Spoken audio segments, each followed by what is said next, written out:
உங்கள் தங்கம் வெள்ளி வைர நகைகளை விற்று பணம் பெற நம்பிக்கையான நிறுவனம் மேக்ஸ் கோல்ட். கால் 04454545545. தங்கம்னா காசு, அது விற்கணும்னா மேக்ஸ். ஜனநாயகன் படத்தினுடைய தீர்ப்பு மறு தேதி குறிப்பிடாமல் ஒத்தி வச்சாச்சு. கோர்ட்டோட முடிவு வந்து இன்னைக்கு நடந்த இந்த வாதம் காலையிலேருந்து எனக்கு தெரிஞ்சு பார்த்தீங்கன்னா சோசியல் மீடியாவில் எந்த வழக்கிற்கும் இப்படி ஒரு பெரிய அந்த சோசியல் மீடியாவில் இந்த வழக்கு சம்மந்தமாக எந்த வழக்கும் இப்படி ஒரு ஃபாலோ பண்ணுறது இது சம்மந்தமாக வந்து ஒரு சேட்டிங் நான் பார்த்ததில்லை.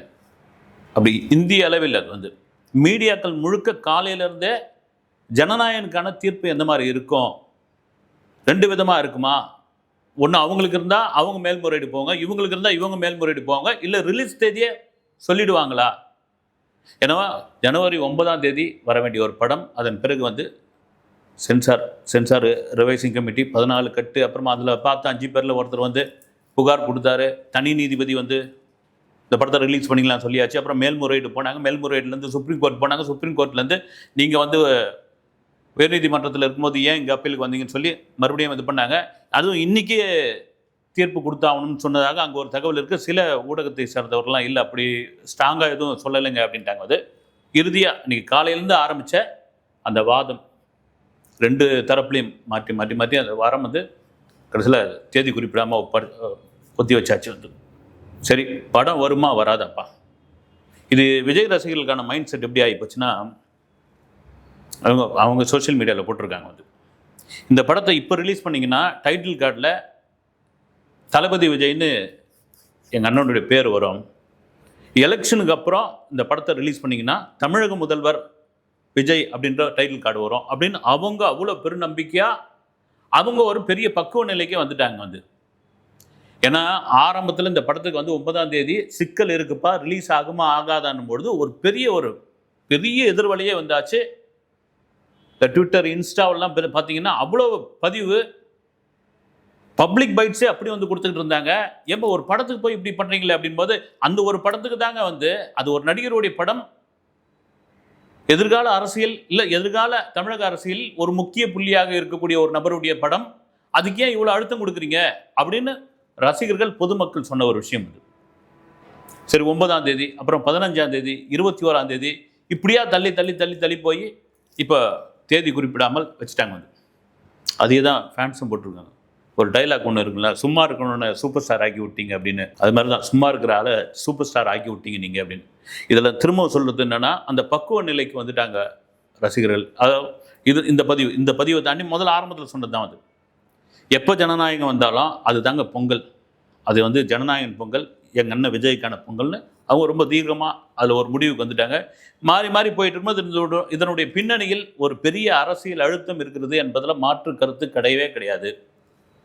நிறைய பேர்லாம் கூட சொல்லிட்டு இருந்தாங்க, என்னங்க விஜய், நானே கூட பேசினேன், விஜய் மௌனமாக இருக்காரு, ஒன்றுமே குரல் கொடுக்க மாட்டேன்றாரு, எதிர்த்து பேச மாட்டேன்றாரு, ஒரு வீடியோ வெளியிட மாட்டேன்றாரு அப்படின்னு. அப்படி பேசினா அது அன்னைய செய்தியாக மாறிடும், இல்லை மறுநாள் ஒரு பரபரப்பாக இருக்கும், அதோடு அடங்கி போயிடும். விஜய் என்ன நிலைமைக்கு வந்துட்டார்னா, ஒரு திரைப்படம், அந்த திரைப்படம் அது பாட்டுன்னு இருக்கட்டும். அது நீங்கள் வந்து இது குடைச்சல் கொடுக்குறீங்களா, இன்றைக்கி நேற்று நான் வந்து இதை சந்திக்கலை, நான் வந்து என்னுடைய படங்களுக்கு இன்றைக்கி நேற்று பிரச்சனை வரல. எனக்கு ஜனநாயகன் ஆடியோ லான்ச்சில் சொன்னது தான் அதே தான். சும்மா இருக்கும் போதே என் படத்துக்கு பிரச்சனை பண்ணுவாங்க. இப்போ அரசியல் களத்துக்குள்ளே வந்துட்டேன். அந்த ப்ரொடியூசர்கிட்ட நான் கேட்டேன், ஓகேவா உங்களுக்கு அந்த தயாரிப்பு நிறுவனத்துக்கு அப்படின்னு. இதை விஜய் ஆரம்பத்தில் எதிர்பார்த்துருக்காருன்னு. விஜயோட மௌனம் வரவேற்கக்கூடிய ஒரு விஷயந்தான். வாங்கப்பா, எனக்கு வந்து இந்த படம்னு ஒரு என்னுடைய கோல் இந்த படம் கிடையாது. அது அதை தாண்டி வரப்போகிற இந்த எலெக்ஷன், அதில் நான் பார்த்துட்றேன், அதில் என்னன்னு ஒரு கை பார்த்துட்றேன் அப்படின்னு இதெல்லாம் கூட சொல்லியிருந்தாங்க.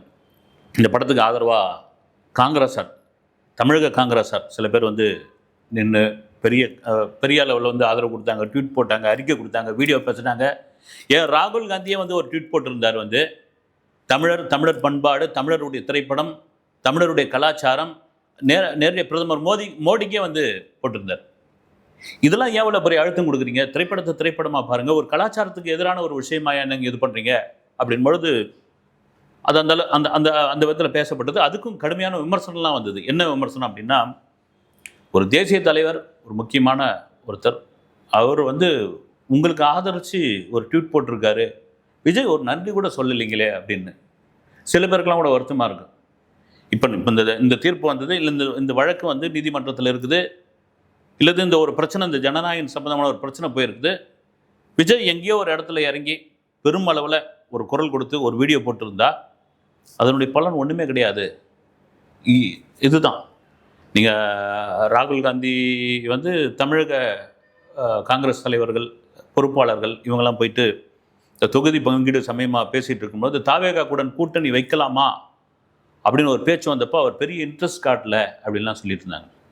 இதில் ஒரு முக்கியமான ஒரு விஷயம் என்னென்னா, தொடர்ச்சியாக டிஎம்கே விஜய் வந்து பிஜேபியோட பி டீம்ங்கன்னு அடித்து முத்திர குத்தலாம், ஒரு ஐடி விங்க வச்சு அதை வந்து கொண்டு வந்து சேர்க்கலாம், எல்லாரும் சேர்க்க தான் செய்வாங்க.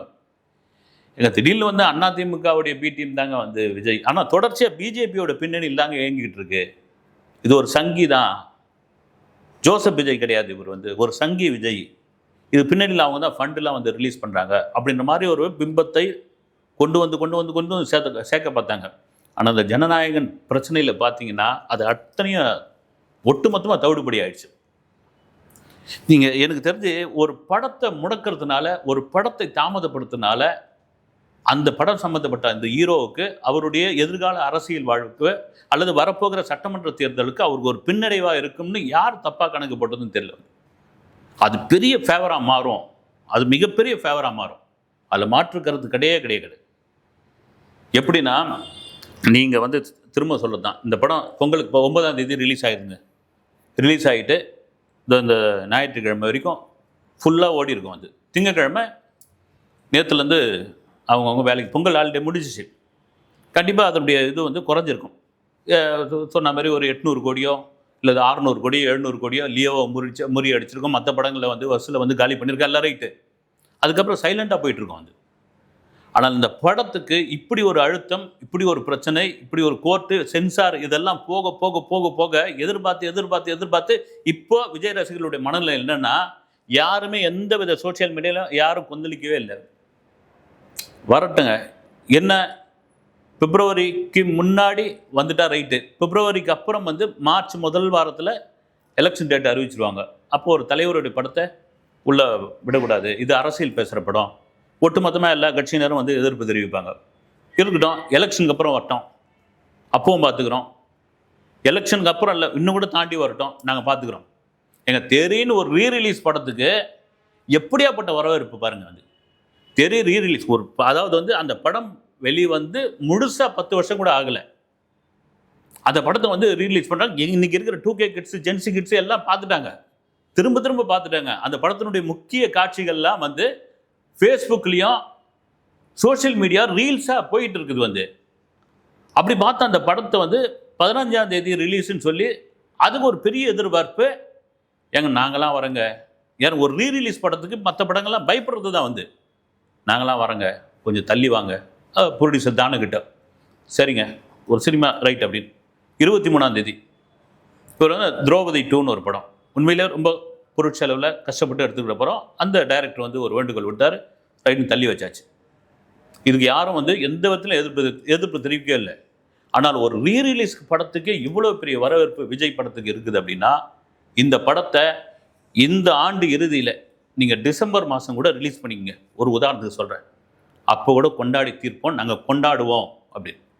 இன்னொரு நண்பர் கூட சொல்லிக்கிட்டு இருந்தார், வந்து இந்த ப்ரொடக்ஷன் நிறுவனம் ரொம்ப கொடா கொண்ட மாதிரி இருக்காங்க. வந்து சரி, கேஸை விட்ரா வாங்கிட்டு அவங்க சொன்ன மாதிரி ரிவைசிங் கமிட்டிக்கு அனுப்பி படத்தை சென்சார் வாங்கி ஓட்ட வேண்டியது தானங்க, என்னங்க இருக்குது. வந்து மறுபடியும் ரிவைசிங் கமிட்டிக்கு அனுப்புறதுல உங்களுக்கு என்னங்க வந்து ஈகோ பிரச்சனை அப்படிங்கும்போது, அவங்களும் ஒரு பெரிய நிறுவனம், ஒரு ஈகோ பிரச்சனை, பிரஸ்டீஜ் பிரச்சனை தானே. வந்து இப்போ இதில் விஜய் ஏன் மௌனமாக இருக்காருன்றதுக்கான ஒரு பெரிய உதாரணமே இதுதாங்க. வந்து விஜய் ஒரு அழுத்தம் கொடுத்துருந்து, விஜயே கூட இந்த தயாரிப்பு நிறுவனத்துக்கு சொல்லி எங்கள் படத்தை ரிலீஸ் பண்ணி விடுங்க, போங்க போய் யாருக்கிட்டையாவது மன்னிப்பு கேளுங்க, மன்னிப்பு லெட்டர் கொடுங்க, காலில் கையிலாவது விழுங்க, இதில் என்ன இருக்குதுங்க, நம்ம படம் ரிலீஸ் ஆகணுங்க, போங்க அப்படின்னு ஒரு ஹீரோ ஒரு ப்ரெஷர் கொடுத்துருந்தா ரைட்டு, எந்த நிலைக்கு இறங்கி போய் ரைட்டுன்னு வந்திருக்கலாம்.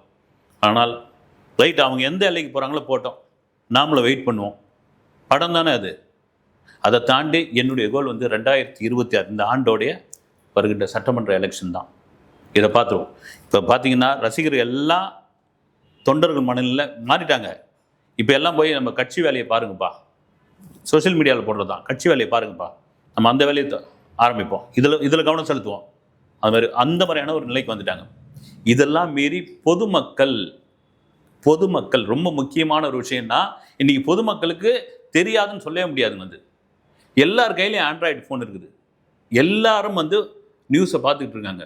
எல்லாரும் வந்து யூடியூப் சேனலை பார்த்துக்கிட்டு இருக்காங்க. எல்லாம் நாட்டு நடப்பில் என்ன தெரியுதுன்னு 40 வயசுக்கு மேலே இருக்கவங்களாம் ஃபேஸ்புக்கில் வந்து அதுலேயே கிடக்குறாங்க. எல்லாத்தையும் உடனுக்குடனே வந்துடுது.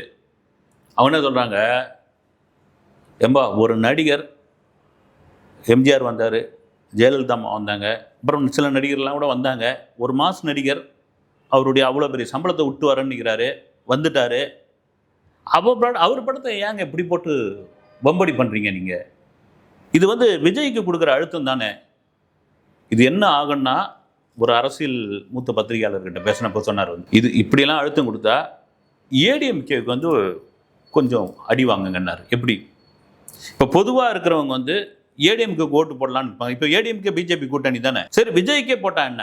அவங்க கட்சியை சேர்ந்த கூட்டணி சேர்ந்தவங்களே அது ஓட்டு போடலான்னு நினைக்கிறவங்கள, சரி இந்த தம்பி தான் ஓட்டு போட்டான்னா, இவங்க தானே இது மாதிரி பிரச்சனை பண்ணுறாங்க. ஒரு நடிகர் தானே. இப்போ உலகம் சுற்றும் வாலிபனாக கொண்டு வந்து இதில் வந்து ஜாயின் பண்ணுறாங்க. வந்து உலகம் சுற்றும் வாலிபன் அப்போ எம்ஜிஆருக்கு டிஎம்கே கொடுத்த அழுத்தம் வந்து அந்த படம் வரான். இங்கே வந்து அது நேரடியான அழுத்தம். அது அப்பவே தெரிய ஆரம்பிச்சது. வந்து மதுரையில் இருந்த ஒருத்தர் கூட, இந்த படம் வந்து மதுரையில் ரிலீஸ் ஆச்சுன்னா நான் வந்து சேலை கட்டிக்கிறேன் அப்படின்னு சொன்னப்போ அவ்வளோ சேலையை அமுச்சு விட்டாங்களாம் வந்து எம்ஜிஆர் ரசிகர்கள். அதாவது கட்டுக்கடங்க அந்த சேலைகளும் போஸ்டரில், அப்போ கொரியர் கிடையாது, போஸ்டரில் போய் நேராக எடுத்து போய் கொடுத்துருக்காங்க, கட்டிக்க சேலையை அப்படின்னு. அது அப்பட்டமான ஒரு அரசியல் அழுத்தம். இது வந்து ஒரு மறைமுகமான அரசியல் அழுத்தம். ஜனநாயகன் பேர் வச்சு ஜனநாயகமே இல்லையாப்பா அப்படின் பொழுது நான் கூட வருத்தப்பட்டது. முதல்ல இந்த விஜய் வந்து ஏன் இவ்வளோ மௌனம் கேட்கிறார் அப்படின்போது, இந்த மௌனம் தான் சிறந்த ஒரு வழி. இதுக்கு எதிர்வினையே ஆற்றக்கூடாது. எதிர்வினை ஆற்றினா அது புஷ்ஷுன்னு போயிடும். நீங்கள் எவ்வளோக்கு எவ்வளோ மௌனமாக இருக்கிறீங்களோ அவ்வளோக்கு அவ்வளோ இந்த படத்துக்கான ஃபேவர். நான் ஆரம்பத்துலேயே சொல்லியிருந்தேன், இந்த படத்துக்கு வந்து ஒரு பப்ளிசிட்டி அப்படின்னா ஒரு 5 கோடி ரூபா பப்ளிசிட்டி பண்ணியிருப்பாங்கன்னு வச்சுங்க. இது கிட்டத்தட்ட ஒரு 50 கோடி 100 கோடி ரூபாய்க்கான பப்ளிசிட்டியாக வந்துச்சு, ப்ரொமோஷனாக வந்துச்சு. பப்ளிசிட்டி கூட இல்லை, ப்ரொமோஷனாக வந்துச்சு.